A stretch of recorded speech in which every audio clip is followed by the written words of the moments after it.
Hello everyone, and thank you very much for joining us here in the newsroom. I am Yoo Ji-hye. It's been another hectic week for many of our reporters here in the newsroom who've been keeping track of the biggest stories of the day. Well, I had a chance to talk to some of them at the newly built meeting room, and here is what they had to say. In the newsroom begins right now.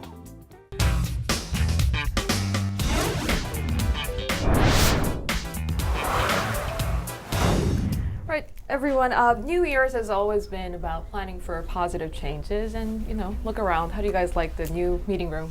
It's great. Yeah? Amazing. Yeah, it's very illuminating. Shiny. Bright. It is actually, the white desk, the new chairs, and of course, it feels like a situation room, doesn't it? Definitely. I'm sure we look better on camera. With I all really the hope so. Yeah. Right, okay, speaking of changes, let's begin by talking about some of the transformations and the changes that we might be seeing in terms of taxation in the country starting this year. Ji-hye, tell us. Okay, so the new taxation bill for this year is stating that people, usually high income earners with more than 20 million won in deriving from financial investments, they are going to be taxed. And this number used to stand at 40 million won. And this is why those high income earners are trying to move their money so they can disperse their income either or try to get away from the tax bomb. So.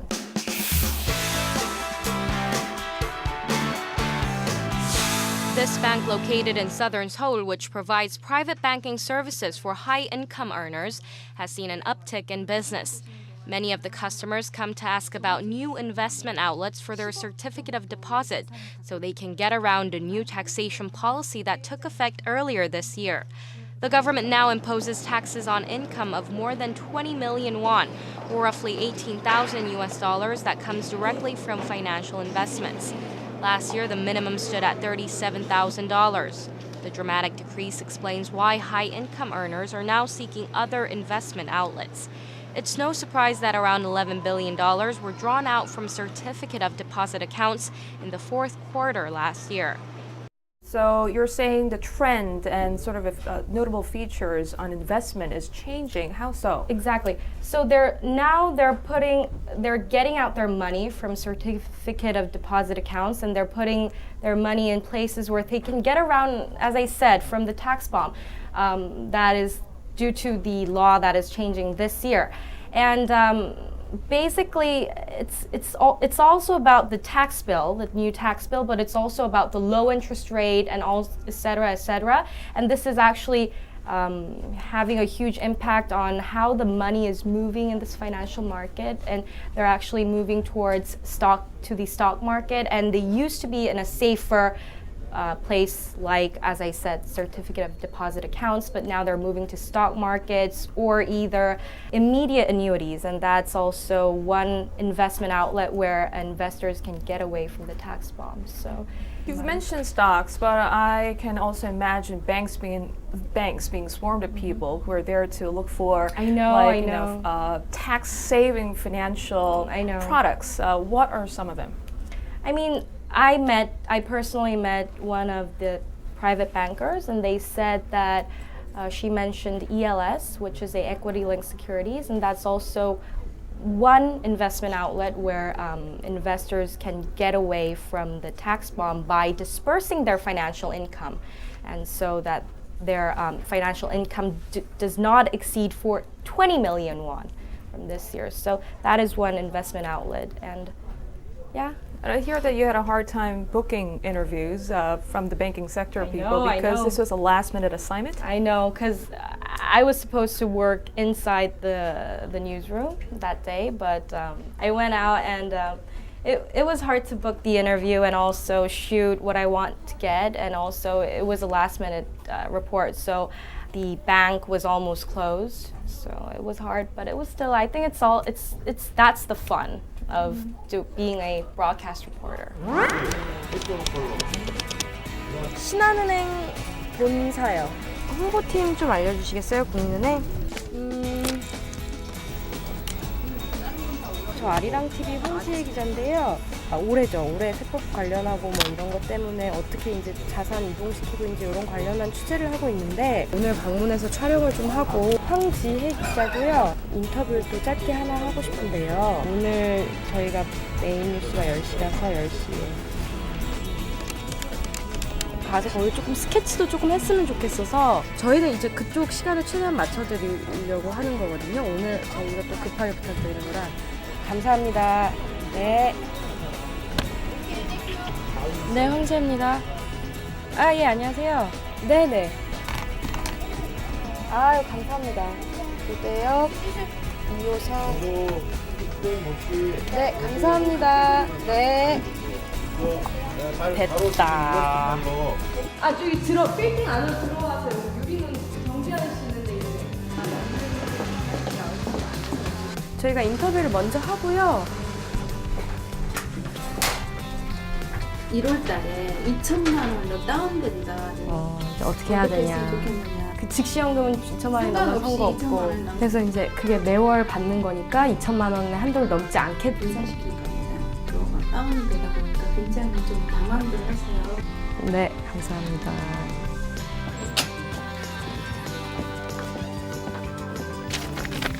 컴온, 어디 갔어? 어디 갔어? 트랜스레이터십.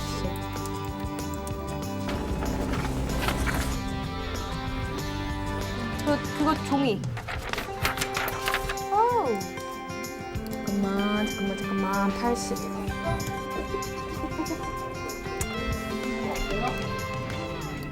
매칭했어요. So you had a chance to talk to some of the bankers, and what did they say? Did they recommend any products to you? Well, I don't think I'm not that rich enough for them to. Yeah, we don't even fit that category. I know. Yeah, but as I said earlier, she talked about all those immediate annuities and all, the ELS, so yeah, it was fun. All right. So the revised tax bill has already been passed, and some of the details will be discussed at an extraordinary parliamentary session, which was supposed to be held this week, but it hasn't. Why? It hasn't. Another delay. Can you believe this? You know, they were saying, okay, the first extraordinary session will begin on January 15th, but then there was a week delay, and it was supposed to open today. But you know, to open the first extraordinary session, they should have filed a formal request 3 days earlier. You know, so by Monday they should have done it, but they failed to do so.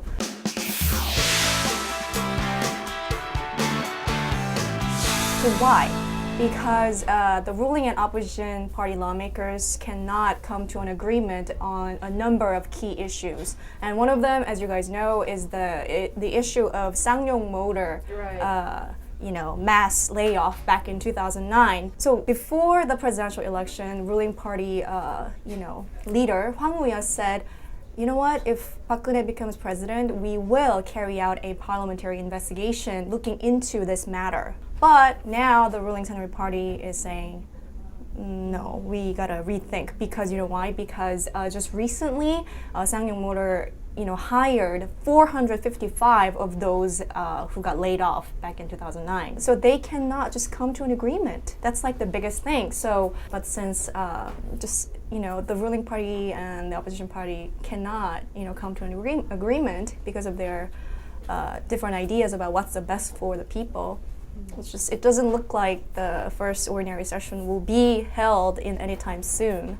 So that's, pretty discouraging, But, Yeon-ji, we haven't seen much of you here in the office because you're out there, obviously, in the National Assembly. How are you finding it? Very, new changes for me in my life as well. I've been just trying my best to adapt to my new life, my new environment there.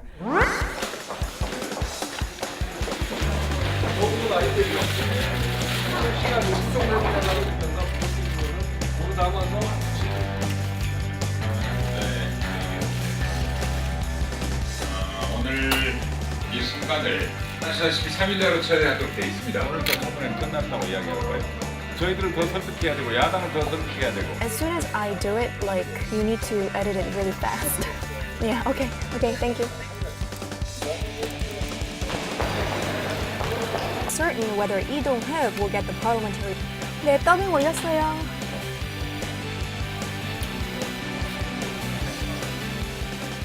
So, what were some of the attention-grabbing issues that you've been keeping an eye on throughout this week?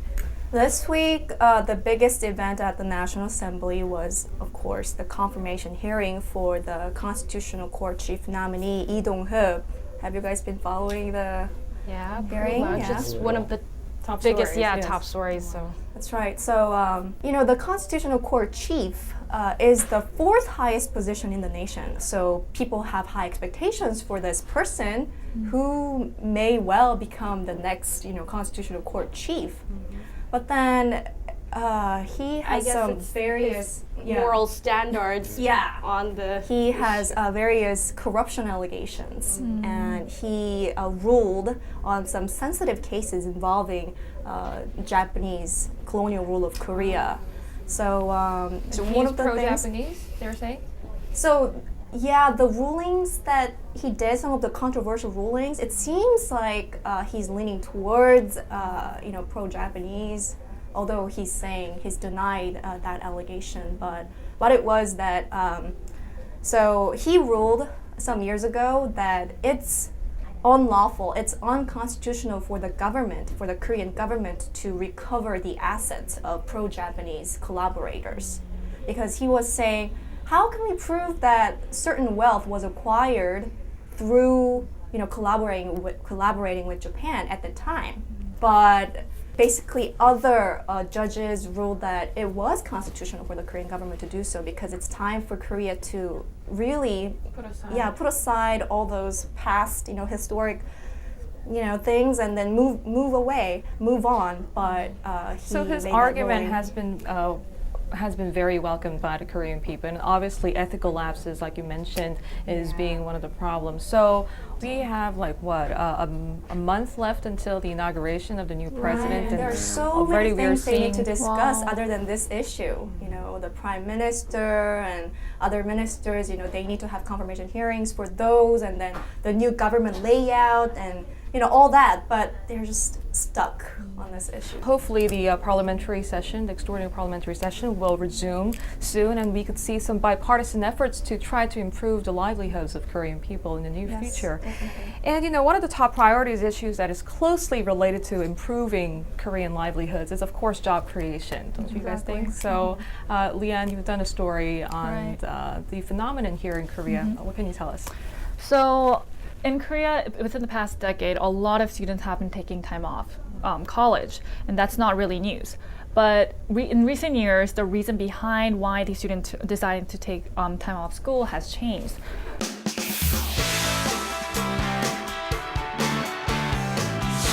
Like, I'm sure you guys know, college tuition fees in Korea is really high. It's actually the second highest country out of the OECD countries. So it used to be that the students were taking time off to, save up money for their high college tuition fees. But now, with the economy being really bad and the limited job numbers, they feel like they would rather postpone their graduation date and take time off and, build up their resumes, pad their resumes with various certifications and internship experiences. This is Lee Yoon-soo, a 25-year-old college student from South Gyeongsang Province, who has come to Seoul to spend the previous 10 months in an internship at KOTRA, the state-run trade promotion agency, through a program at his university. The internship ended recently, but he says he's far from feeling ready to enter the job market. While Lee believes his internships and test preparation activities are essential to get the job he wants, he says he also feels guilty towards his parents for all of the money that goes into the process. He says it costs around $1,000 a month for basic living expenses, rent for his own apartment in Seoul, and tuition for the institute he's attending to prepare for the TOEIC. 아리랑 TV에서 왔는데요. 찍으러 11시에 수업이 있다고 들어서 혹시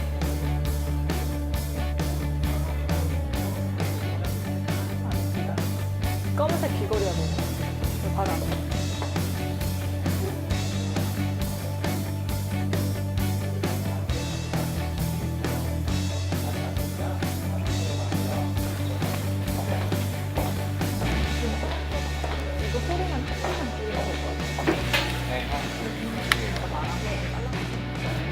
너 하는 거 있잖아. 오늘. 그게 다 중요한 거거든. 갈게요. 상관없어. 요즘에는. 그리고 생활비는 거니까 부모님한테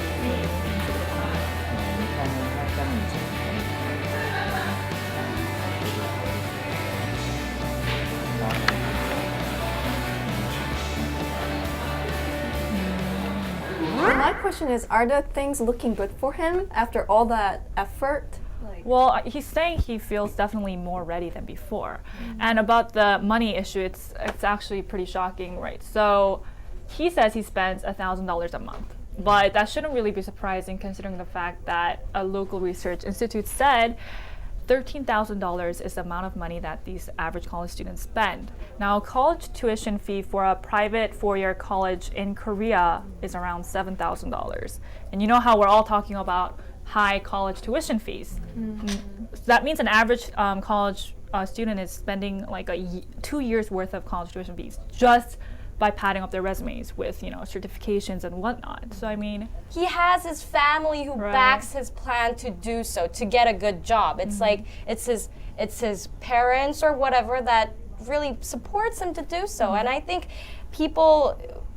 students who don't really have the money to do internship, or students who have to go earn money rather than go do internship, like they have to as you said, for college tuition or whatever. I think that is where all the problem starts. yeah, you're exactly right. Like, so basically the job polarization seen in the parents' generation is reflected on these kids. Can they afford to pay for these certifications, or can they not?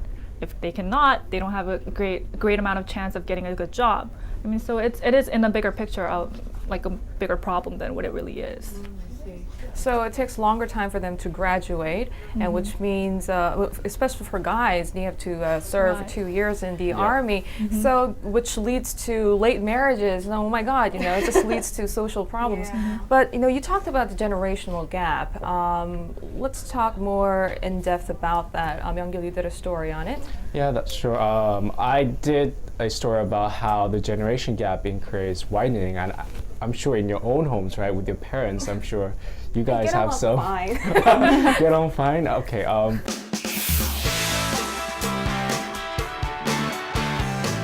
Myung-kil joins us to talk about the nation's expanding generation gap. Hello. Good evening. The gulf between the young Koreans and their parents is as wide now as it has ever been before. And this generation gap was there for everyone to see in the last month's presidential election, when Koreans in their 20s and 30s voted overwhelmingly in favor of the Liberal Party, while those in their 50s and 60s turned out heavily for the Conservative Party. Koreans on both sides of the gap are becoming more concerned about the issue. I think this thing it leads all back to some kind of history of Korea, like how our parents in the 50s and 60s, they had to work hard, very diligently, very industriously to overcome the post-Korean War, and how like people like us in the 20s and 30s, we didn't have that kind of the same history with our parents. So we were more free-minded, more open-minded, in various sectors, so we sort of have a different mindset compared to the younger and older generation. And as what Li-an said, nowadays, since there's a lot of economic uncertainties and like the job market is being heated, of course, the employment rate of the younger 20s is getting lower than compared to like the 50s and 60s. And for this in-depth that I did, I focused on the employment. So how the generation gap itself within work is derived from how like our parents are wanting more secure jobs compared to like the young 20s and 30s who want more jobs that are more free. For example, like the expert said, she mentioned how like our parents wanted our kids to have like jobs like doctors, government officials, becoming lawyers, which are much more secure in their own perspectives. But for us, that might be, of course, it's a good job, but we want something more like challenging, exciting. For example, she said if you want to be like a painter, an artist, or like when a news reporter, some parents might actually feel insecure towards that. So that was something interesting to hear. I see. So what did the experts say about this ideological gap that we have between the two generations? What are some of the solutions? How to bring them together? Well, the expert says it's like mostly communication, but I mean, like, parents need to understand what our young kids are going through, and like we also need to sort of reflect back on like what like our parents or the elder generations are thinking. So the main thing is like communication is the main issue, and also like some experts said, with referring to the job creation and things like that, he said that since like the younger generations compared to our 50s and 60s, since we have much more higher specifications in college degrees and stuff like that, we're aspiring to get much more better jobs, much lofty jobs. So that's also creating to like people going to like graduate schools, as you said, like postponing like the undergraduate graduations and things like that. Well, hopefully, like you said, communication would somehow almost work out our differences. And also the new administration, maybe they could pull some wisdom to ensure coexistence and compromise between the two generations. All right, well, thank you guys. Hope you enjoy the session here in the new meeting room. I'm sure we'll be in the gathering here for more great sessions later in the year. So have a great day and have a great week. See you guys later. All right, bye. Bye.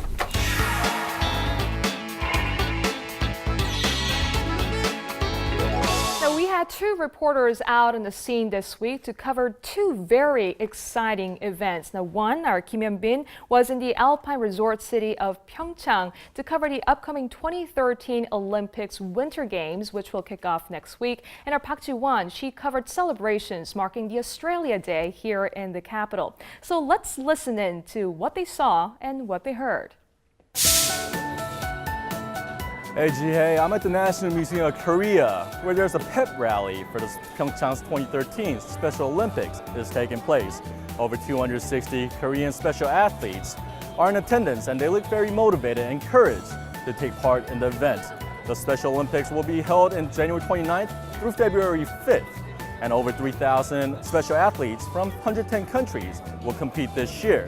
The Olympic Committee is well prepared to host the event and hopes the special athletes will take home a piece of Korean hospitality. Well, that's it for me. Now, this was Kim Hyun-bin, and hope everyone has a great weekend. Hello, in the newsroom viewers, I'm Ji-won Park, and I'm here to report on this extraordinary event hosted by Australian Embassy of Korea. And to tell us more about this special event, we have Ambassador of Australia right here with me, and he will tell us about what this is about. Today is Australia Day, which falls in January 26th. And what's the meaning of this special day? I'll be asking this ambassador. Thank you very much. Well, this of course is our National Day. It's an opportunity for us to celebrate what it is to be an Australian and to reflect on the past and to look to the future. And we have a very good story to tell, and it's an opportunity for us to share it with our friends and our contacts in Korea. Thank you very much, Ambassador. Thank you. Thank you.